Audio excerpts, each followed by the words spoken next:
Hey folks, and welcome to another episode of This is HCD. My name is Jerry Scullion and I am your host, and I'm based in the beautiful city of Dublin in Ireland, and I offer training to organisations internationally in service design, user experience design and design research, and also work one-on-one with changemakers from all over the world with my 12-week coaching programme that I offer directly through this podcast on thisishcd.com. Well, sales pitch over. So if you're working in an organisation that is looking to upskill in all areas of service design and design research, please do get in touch. Now, today in the podcast, I'm delighted to welcome Elliott Nelson, Chief HX Officer, which is Human Experience Officer at HXWize in the US. Now, we connected through my good friend and our good friend, Mark Stickdorn, in 2023, and had great conversations about the complicated processes within the world of HR and employee experience. So this episode is really for anyone who has been wondering about using service design methods for employee experience. Elliott is truly awesome. He was a fantastic guest. I know you're going to find it really interesting to listen to him. I know you're going to love this episode, so let's jump straight in. Elliott, I'm delighted to have you on the show. We've been chatting for a number of months, getting to know each other a little bit more. But for our listeners who don't know who you are, maybe we'll start off and tell us a little bit about yourself, where you're from and what you do. Sure, great. Thank you. Nice to be on with you, Jerry, and happy to do this. So, where I'm from is a complicated question. I grew up in the Western U.S., California, Arizona, Utah, and after university, I did a university degree in finance and a master's in international marketing in Arizona at a place called Thunderbird Graduate School. At the time, they were one of the few schools that was offering an international MBA. So it was started by some people who recognized the importance of international trade after World War II. So it was, at the time I went, already 70 years old. Yeah. But I wanted a career internationally. So, I loved what I was doing. And after my master's degree, I worked initially for Hilton Resorts and set up a new resorts business for them. The marketing strategy, business plans, it was a lot of fun, and doing first-hand market research. But my first international role and how I got into HR was I went back to that school and I helped run their exec ed programs and got to work with dozens of multinational companies. And this was the 90s. So it was the era of global growth. The EU was coming into being. All these trade agreements were being set up. My first international role was in the EMEA region. So I was headquartered in Munich for Compaq Computers. So Compaq was later bought by HP, and the business that we were working on building and integrating at the time became HP Enterprise. So that was kind of my first taste at this. And I was also running their talent strategy, setting up their talent strategy. So how do you get from recruiting to leaving the business, but also focusing, of course, on leadership development, et cetera. And then I had 4 roles like this. So where I had a talent responsibility for the talent strategy and building that up at a first-time role, and then an OD, what we call org development component or transformation component, where you're trying to integrate and build up a new business. So when 2 or 3 companies merge, they're no longer A, B, or C, they're something else. And so helping to define that and working with the leadership teams. So I did that at Fujitsu Siemens across town in Munich. So putting German and Japanese cultures together in a high-tech environment, that was a lot of fun in a German environment. And then I was over at Novartis, helping set up a new research business, which became Novartis Institutes for Biomedical Research. And we moved that to Boston. And then I spent some time in New Jersey. I call that my 4th foreign country. We lived in Germany, Switzerland, the Netherlands, and East Coast US. And then I was at AkzoNobel, which is a Dutch chemical coatings company. They bought ICI. It was a big conglomerate. And anyway, so kind of cut my teeth in those businesses trying to figure out how do you solve some of the business strategy requirements, and how do you build the talent strategy behind that? So Yeah. if you imagine we're out for drinks, we're at a post conference event, and I go, "This is my mate Elliott," and I go off to the bathroom, and then they go, "So what do you do?" How would you describe that? Like, in a sort of a nugget, what is the industry that you align, I guess, Yeah. closest to? The simplest way to describe what I do is I help organizations listen to their people and then design Ah, around those things that they discover when they're listening I better. love that. So it goes Why do along you think with organizations? really Do you think? understanding what it's like for people where they work. How I like to say that employee experience is how it feels to work here. Hmm. And what's the current situation like at the moment? Like, we've spoken that you've been in the industry without probably even knowing it since the 90s, in terms of Mhm. you were watching these organizations struggle. Um, but what does it look like at the moment? Who tends to own this problem within organizations? Yeah. So the field I'm in now, most people would recognize as employee experience. I don't love the term employee, having been in Mm, HR for almost 30 years. I like yeah. the term human experience of work. And there's some things that have changed and some things that haven't, Jerry. So Mm, we still see a lot of companies that are struggling still with some of the same things in terms of, for example, um, how do you find highly engaged people and get them into the right role? So finding yeah. talent and knowing how and where to use them in the best way is still a challenge for most organizations, and Mm, it's gotten more acute in the last 4 years with COVID. I think some of the things that organizations are doing better is there's awareness that we need to listen. We need to pay attention to what people need, mm, especially in the last few years, again, because there was a worker shortage and we couldn't make people do the things the same way as we were used to. sure. So some of those challenges. So a lot of the listeners of this podcast tend to come from service design or human-centered design, Mm, design research. There's lots of designers, I guess, involved in the listenership. A lot of those would probably be tasked to be brought on to do work to help mm, design for the customer. Um, and they'd be involved with the creation of services or products that live within those services. And they struggle with getting things done due to the mm. complexity of the organization and how Yeah. it's set up, and the dynamics and the politics that goes within it. And a lot of that kind of the sort of the tough middle ground, as I like to call it, is where the experiences are formed, Yeah.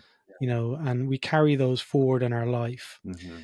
Um, am I right in saying that you're talking about helping an organization listen to that middle ground? Is that where you see a lot of the issues arise?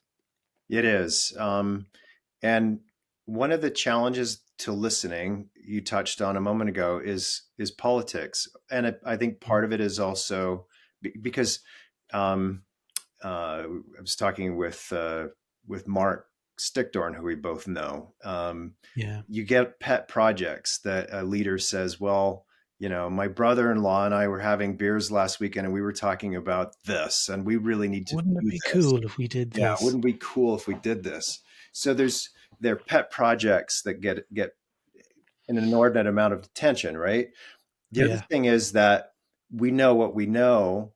So if we want to understand something, we think that doing a big global employee survey is the best way to do that. And those things are complex, they're expensive, they take months. And Yeah. the best thing that they really can tell us is it's like a check the oil light that comes on in your car. It says it flashes if there's something going on, but you don't know why or where it's coming Mm, from. So, human centered design research and this new way of listening is a more effective, holistic, qualitative way of finding out, you know, mm, what what's the context? What's going on for people at the moment Mm. that what are the problems they're trying to solve, and what's going on for the moment if those problems need to be solved, et cetera. Yeah. A simple example I use is a few weeks ago, we had bought a new light fixture in our Hmm. front entry, and the light bulb wasn't right. So I went up, I got a ladder, and I'm up on this tall ladder, and I'm trying to change this light bulb. And usually you take a light apart and it comes apart and you can hold it in one hand, right? So Hmm. I'm starting to take this light fixture apart. And as soon as I take the second screw out, right away, I've got four pieces that start coming apart. So I'm on Yeah. top of this tall ladder with four pieces in one hand and a light bulb in the other. And I'm thinking, did the person who designed this ever have to change a light bulb in their own fixture? I wish they could be here Mm. right now and see how angry I am at them for designing it this way. And I've been in HR for almost 30 years. In my Yeah. past roles, we designed the recruiting systems and processes. We designed the onboarding. We designed all the learning programs. We designed performance management. If you want to talk about Mm. something really contentious and complex, performance management is probably the Yeah. hot button, right? And Absolutely. I remember going out to a research group in Novartis one time, and their biotech group, highly specialized, and they fought to get this team together of scientists from all over the world. And I'm in there, this little HR guy, trying to tell them, well, we're working with forced rankings and distribution, which we borrowed from GE. It was the bright idea of the late 90s, right? And I'm Hmm. here to tell you that out of your team of 12, you have to give two of them a lower rating because it doesn't fit our rating distribution curve. That's self-imposed from the top, right? But Yeah. we cooked up in a boardroom somewhere. So of course this guy is Annoyed. beyond angry and annoyed, right? Hmm. So that's the light bulb moment for these guys that Yeah. I should have had. I was the one who designed that screwed up light fixture for this Mm. biotech group in Basel. So that's kind of at the core of this, is that Yeah. we design these things in companies. We design all the user interfaces, all the processes, all the policies, but we don't spend a minute with the people who are going to use them. You touched on something there a few minutes ago, of the leadership at the barbecue saying, "Hey, wouldn't it be cool?" It's kind of like the boys' club kind of scenario of like, "Hey, I've got a business. What do you do? We do these things. That'd be cool. You should do it. That's a really great idea." Yeah.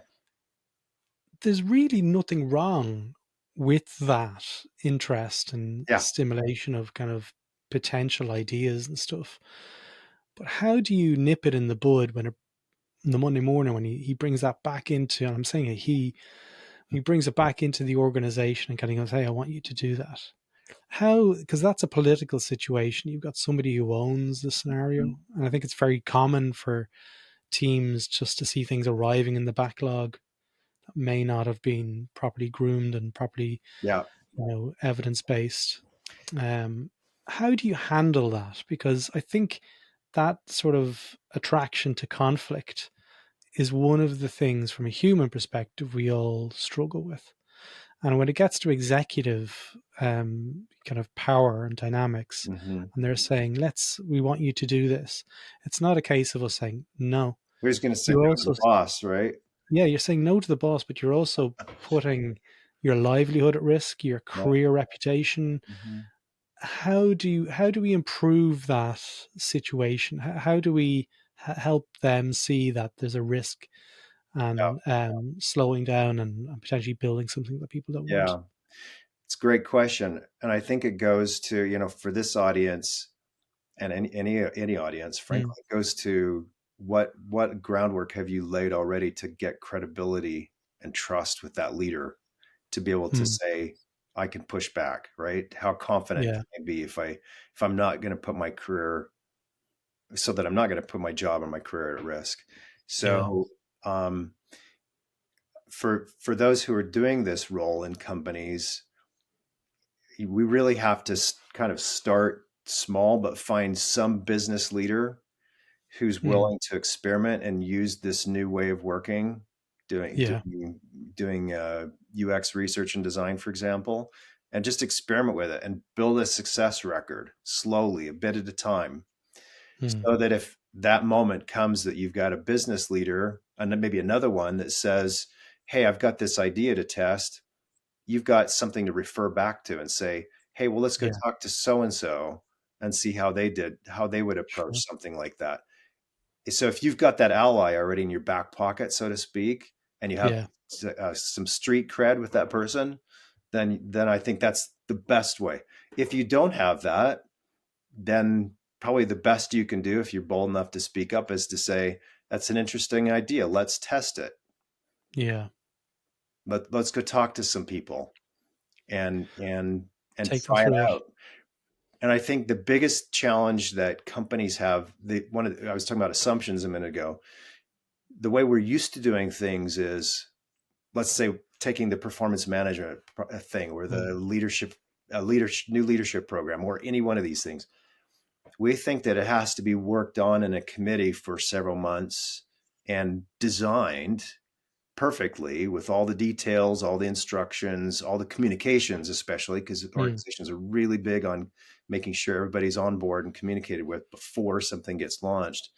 And we wait until it's 110% perfect, right? Yeah. And that takes time. And we've Yeah. never tested it. So that's the way we're used to doing it. Yeah. What we're proposing here is, let's take a small part of that idea and go do our user research and our user testing and roll out maybe the most essential part of it, but quickly. Yeah.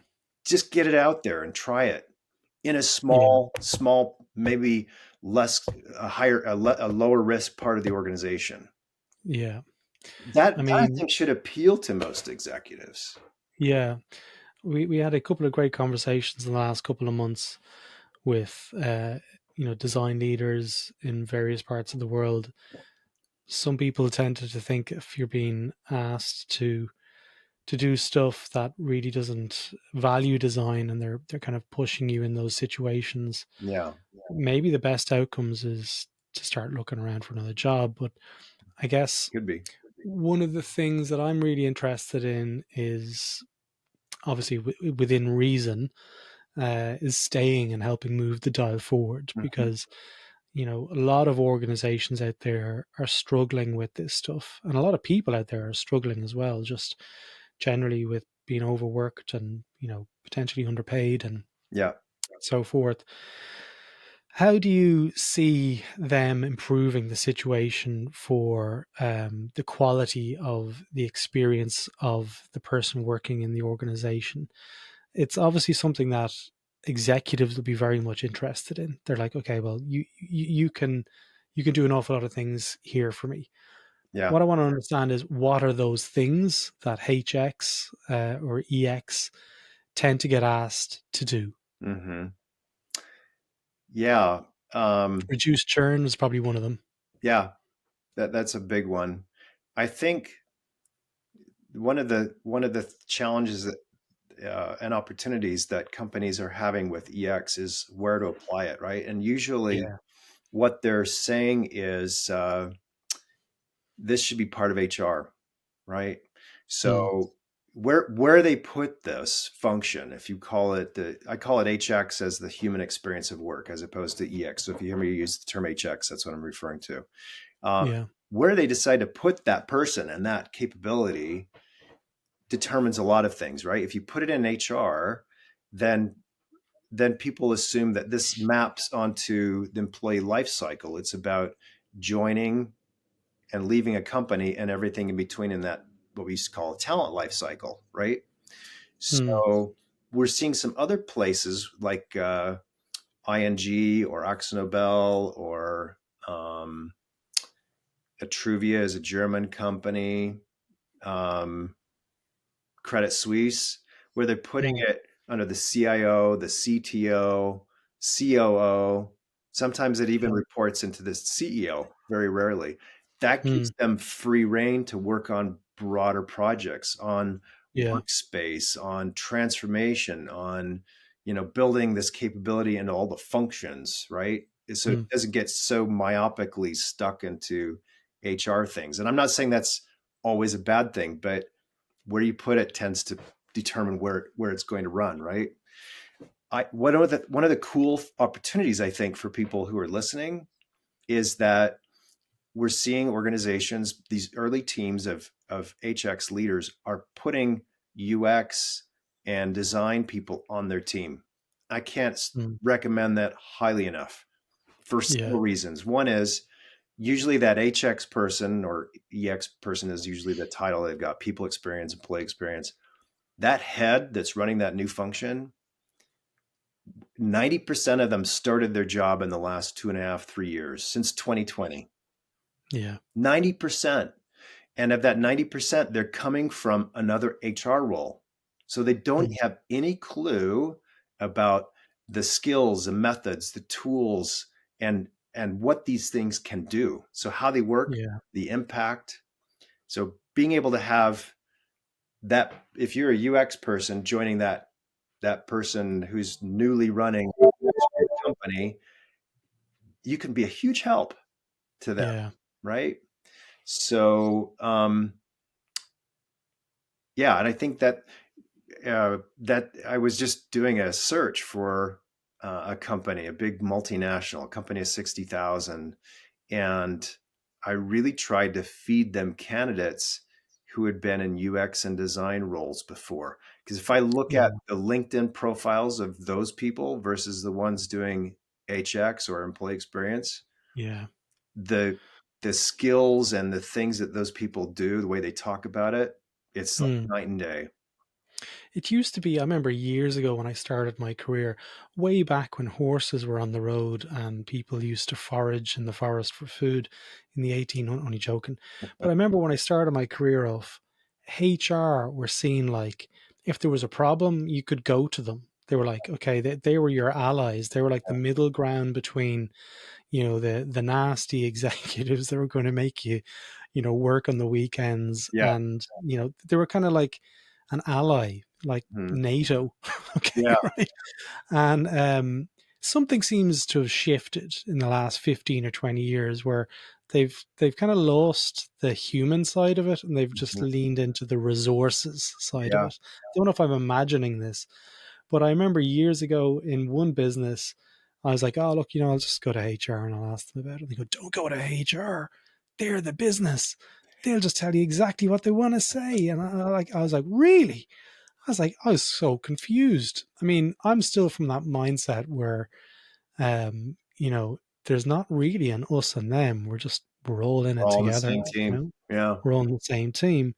But that whole kind of resources, human resources, it makes me feel uneasy when I say it, Um, okay? Because is that something that happened post industrial kind of revolution? Is this still, are we kind of, is there ties still to that era? Where does human resources, I think, is it time maybe to chop it up? well, yeah, I mean, there have been lots of people talking about that in the last 20 years. Mm, But I think first of all, I still know a lot of HR people. Some of my best friends are in HR all over we're the probably place, brilliant. Yeah. and they're brilliant, caring people. Yeah. It's not a fault, or not. It's not there that the problem is Mm, coming from. I think there are two big things that have happened in the last 20 years. Number one is we've seen big rounds of layoffs, right? So people yeah. feel like at the end, I'm just a number. Yeah. And this is an issue I could talk about too for a bit, because when when executives do make a decision about who to cut, it's usually some finance or consulting people that come in the room with a spreadsheet and say, here's your Yeah. budget and where you've got headcount. Mm, Instead of saying, let's understand where stuff is getting done in the business. What are key roles and what are key linkages between functions that we need to keep, right? mm, Make the business not just survive but thrive. They don't do that, and I'm being very general, but it doesn't happen.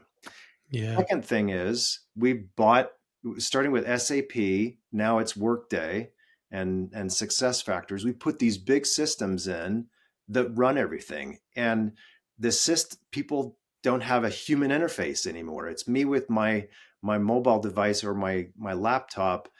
If I need to make a requisition or submit a ticket, or Mm.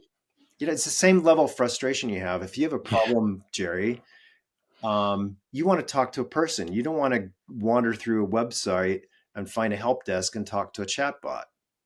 Yeah. So it feels very impersonal. But Devalues the both human. of those things make it feel very impersonal. So as your organization scales, you mentioned a business there that's got 60,000 people. Like, do you know what the ratio is there for HR person to supporting a human within an organization of that size?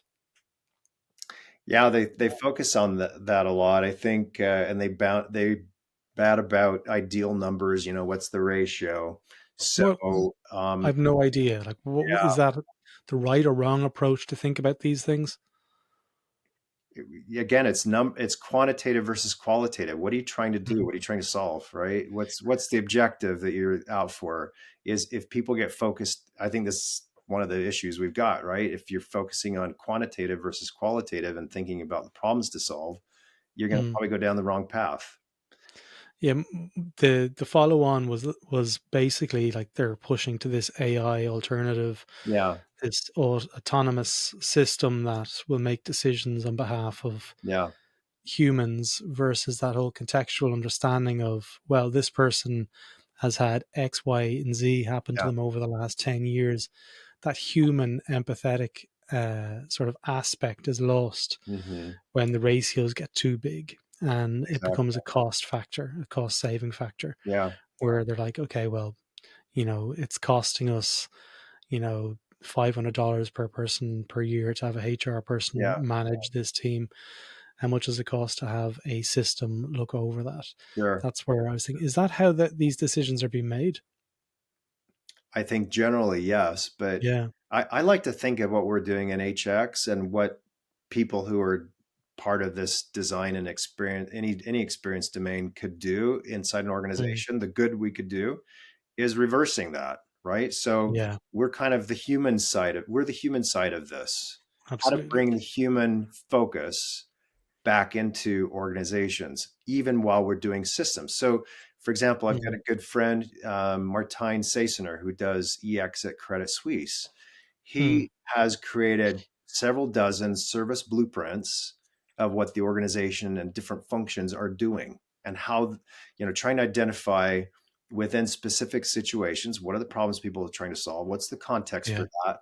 What are the, key touch points or interactions? How do you value all of these different things and make decisions based on insight and what needs to be done? So, the service blueprint is, you got the top line of the actions of what the employees are doing, and then the bottom part is the front and backstage. What are we doing to support them or not support them? And if we can see Mm.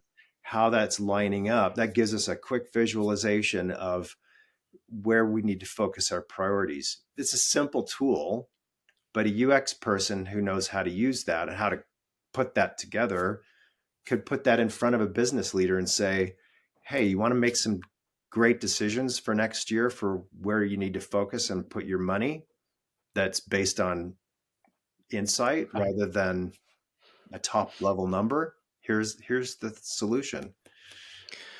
So, in terms of, you mentioned there about the service blueprint, and it's part of the service design toolkit for anyone who's not familiar with it. Um, what other tools do you find very helpful for creating alignment and helping getting people onto the same page? Because it's one part of the change making toolkit that I kind of educate businesses about. But I'd love to get your perspective on what's working with your engagements with your clients Yeah. at HXWize. Yeah. What we do, we kind of have a learning or a capability roadmap, and Mm, it starts with, um, first of all, connecting people in a network to other people who are doing similar kinds of work in similar kinds of situations that might be a step ahead.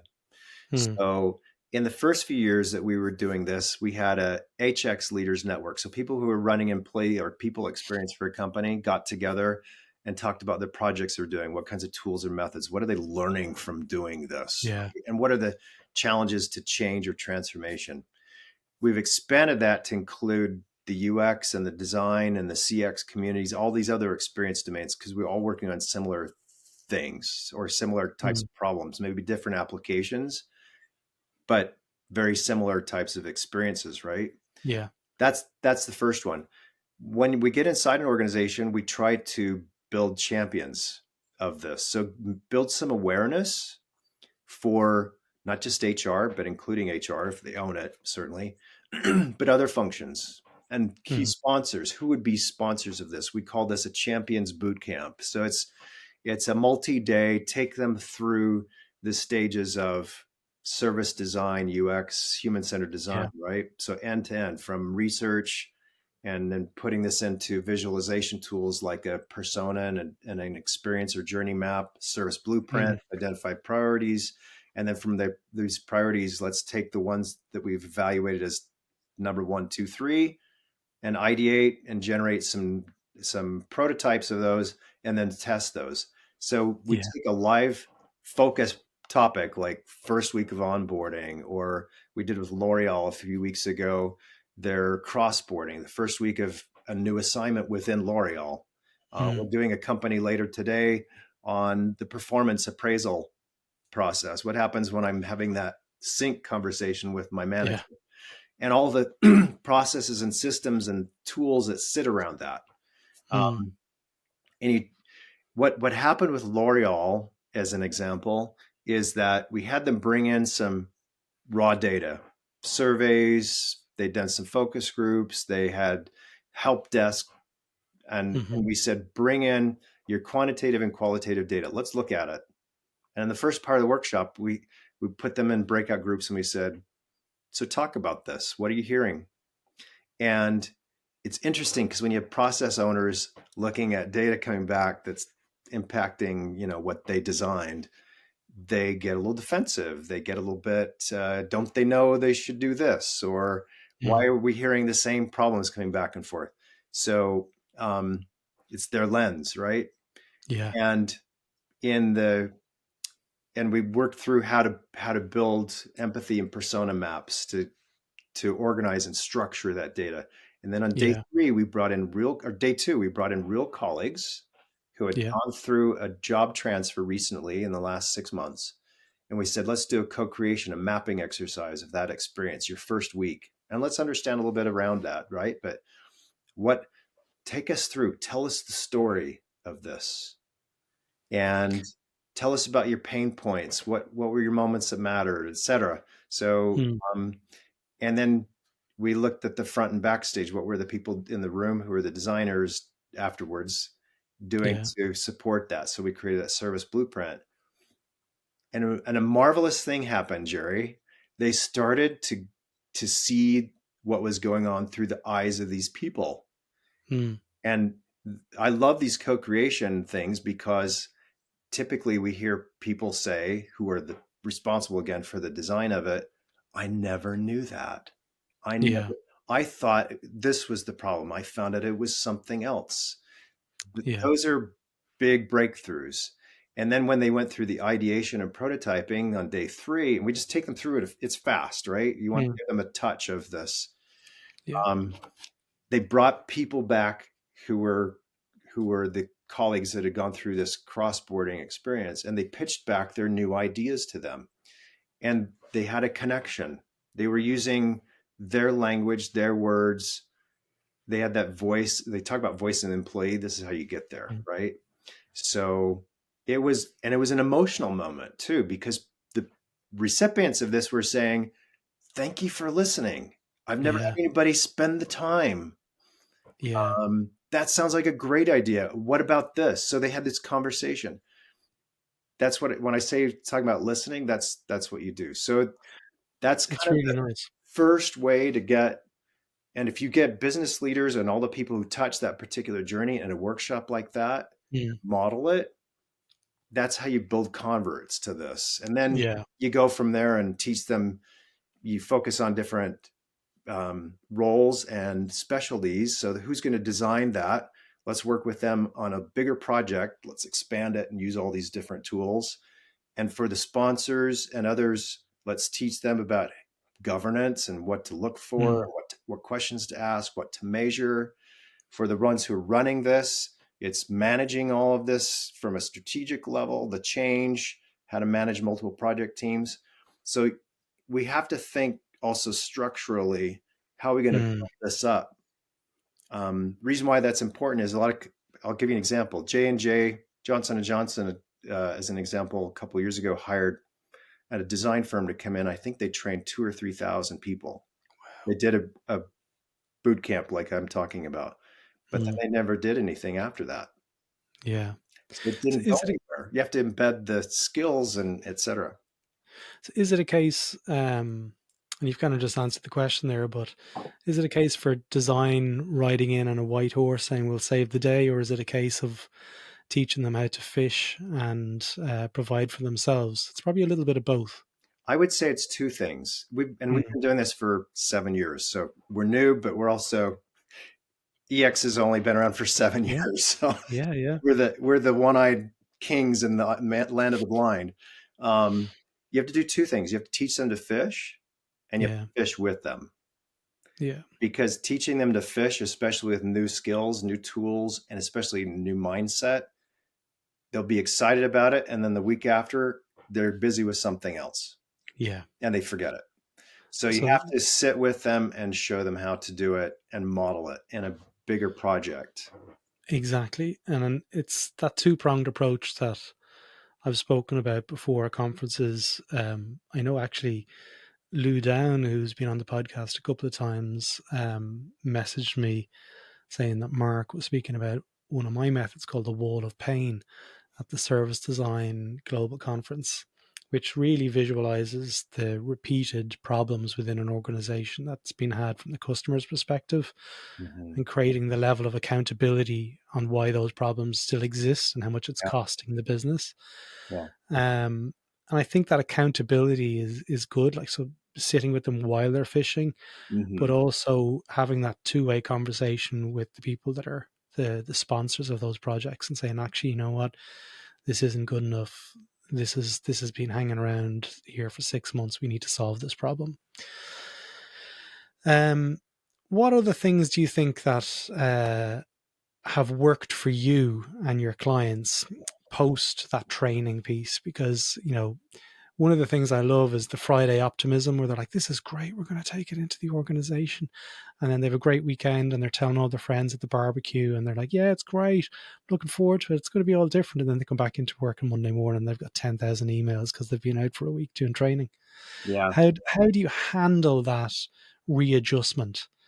And what are the things that in those situations organizations can do to measure the improvement Mhm. of human experiences post that training experience? Yeah. Well, number one is they have to start using the things they learned, especially the measurement. You touched on the measurement, right? So, Mm. um, companies like to use for HX related work, they love to use engagement surveys. And Yeah. I'm not going to suggest that they should abolish those, but they need to get into the particular experiences or journeys that they're focusing on and identify from the user perspective, Hmm. what touch point or interactions or touch points do they find most valuable, Yeah. right? And then focus on those, laser focus, and create a dashboard and say, Mm. let's take one. We usually within the boot camp we're creating several, right? Because you have several different work groups or breakouts. So Yeah. follow up with those measurements, and validate them and go deeper. Number two, as I was suggesting a moment ago, train and get your different roles in the organization who impact this or touch it in some way. Teach them Mm. their role and get them to practice it. Um, Yeah. so you got sponsors and stakeholders. If I'm a business leader Hmm. and turnover is a big deal, Yeah. and I research on and design something that addresses turnover, how do I know what questions to ask to manage that and keep that moving forward so that Yeah. we're really addressing it. So and then another role I think is really key within companies because this is so new, right? Mm, Um, the product teams or solutions teams, we call them in some places, right? The mm, people who touch a particular journey, who come from across these functions. So onboarding a product team could be facilities, it could be IT, digital, yeah. somebody from HR. It's maybe even somebody that represents a manager who's or helping them connect on that first week, right? Or that first time they're there. Get them to train those people on their role. Yeah. How do you lead a project? So project management is a big thing. How do you listen together? How do you visualize and synthesize the insights you're building? And then how do you quickly focus on the priorities and get those prototyped and tested and out the door? Elliot, look, if people are interested in upskilling, and is there an upskilling? That's another question I wanted to ask you. From the design world into HX or EX, whatever you want to call it. Let's call it HX from now on. I prefer human experience. Um, how do they do it? Like, is there a case of just looking for an opportunity where there's a a demand and kind of sidestepping into it, or do you feel like there's an element of retraining, maybe with a business function added onto a design expertise? Yeah. What's your advice on that? For your UX people, your designers who are listening, I would look for opportunities, maybe put your hand up to join a team who are doing HX in your company and just Mm, offer your services, yeah. and experiment with it in some small place, Mm, and see how it works and then build from there. yeah. Um, we're seeing teams, like I said, having UX people. I think it's the I think it's the fastest way because we're talking about the level of skill that these new HX Mm, people have. It's the fastest way to teach an organization is have somebody with experience in another domain come in and help. IBM yeah. asked IBM's HR asked their UX and design team to help out with a career development problem focus. And that's Mm, how they started their whole HX team. Today, they've got right. hundreds of people in this. So That's Walmart interesting. Walmart just borrowed them for a year. They had 100 or so people. So put your hand up. Second Put your thing hand up. is, I think it it uh, it is does need to be learned as a skill across the organization. So maybe you go to your learning and Excellent. development people and say, "Hey, I've got a great idea for some new tools and methods you probably haven't seen before." Yeah.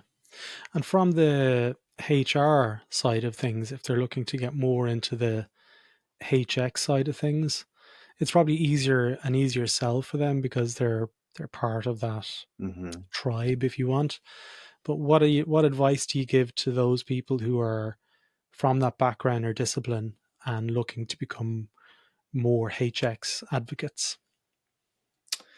Yeah, I think again, it's connecting with the people who own this an Mm, organization, volunteering for some different projects and getting some things started. yeah. Um, and it's challenging for these people because HR Mm, works a little differently than maybe IT or digital where they're currently residing. yeah. Um, but the ones that I've talked to who have made the transition, who they do it because, hey, I'm a consumer of this. I'm in the company. I've got a stake in this Yeah. and I believe in it. So start there. If you feel that calling, so to speak, get involved. Absolutely. But be aware that you're going to have to do some teaching to how to fish and fishing with people as they go because it's not something we do intuitively or that we're used to doing. Yeah. Well, One more thing I would say with that too yeah. is keep it try to build analogies, right? I think everybody understands more or less the rationale for building CX capability, right? Yeah. We want to understand customer insights. We want to design products that people need. Mm. Keep that analogy in front of people all the time. Yeah. Why should I love why the should fact employees be any different? I love the fact that throughout this conversation, you're a big fan of the analogies and the metaphors, and it's a storytelling skill that a lot of leaders I've noticed have the ability to be able to simplify complex problems and make them actionable and Mhm. something to get on board with. And I think that's one of the things that I'm taking away from this conversation is your ability to take a question, distill it, and make a succinct response. So I really applaud you for giving me your time and your energy today, Elliot. I will put a link to your website. It's hxwize.com, I think, from recollection. Yeah. What's the best way for people to reach out and get in touch with you if they've got any questions or if they want to learn a little bit more about what you do? Yeah, connect through the website. There's a place where you can connect with us. Yeah. Info at HXWize is a simple email. HXWize is spelled with a Z or a Z, as we Americans Okay. spell it. So HXWize, info at hxwize.com. Or through LinkedIn. Message me through LinkedIn. Yeah. Absolutely brilliant. Elliot, listen, thanks so much for your time. I really enjoyed speaking with you today, and hopefully you come back on the podcast a little bit more in the future. Thanks, Jerry. Been a pleasure to talk with you. Thank you so much.